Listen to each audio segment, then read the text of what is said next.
النهاردة هنعمل أحلى ورق عنب بطعم يجنن وجوسي من غير ما يفك ولا يعجن. هنزل بربع كوباية زيت، وقطعت بصلتين كبار وحطيتهم في الزيت، وحطيت رشة فلفل أسود بسيطة. هفضل أقلب لغاية لما البصل بتاعي يدبل مش يحمر، دي أهم حاجة، احنا عايزين البصل يدبل بس زي كده اهو.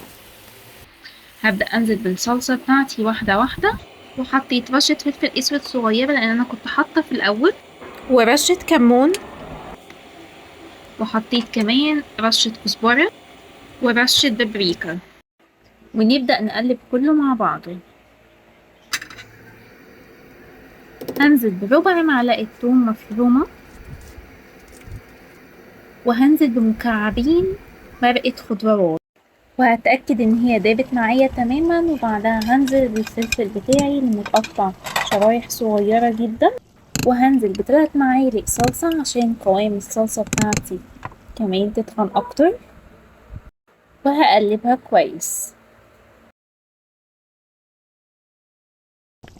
هنا انا نزلت برشة ملح صغيرة، والتركية اللي بتخلي المحشي بتاعك طعمه مميز هي اضافة ورق النعناع. حطيت كده كام ورقة نعناع، واول ما الصلصة تتسبك بتاعتي بنزل بالرز. واول ما ابدأ انزل بالرز لازم فورا اطفي النار عشان ما يستويش معايا ويبتدي يعجن.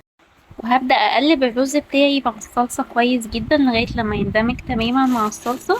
وهنزل بالخضرة، ولازم لازم تكون الخضرة بتاعتي كتير عشان الخضرة اصلا اساس الحشوة بتاعت المحشي بتاعتي.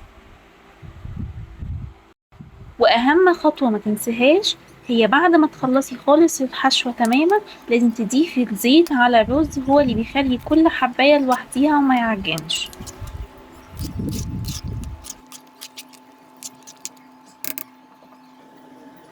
والطريقة دي بتبقى لذيذة جدا عشان بتقفلي الجوانب بتاعة المحشي بتاعك وما بيطلعش منها بره خالص ولا بتعجن. رصصت كل الورق العنب بتاعي وزودت المرقة بتاعتي، ولو ما عنديش شوربة هحط مية وعليها معلقة صلصة ومكعب مرقة خضروات. واهم حاجة لازم الشوربة بتاعتي تكون سخنة جدا. وبألف هنا، وقولي رأيكم في التعليقات، واشوفكم في فيديو جديد. باي باي.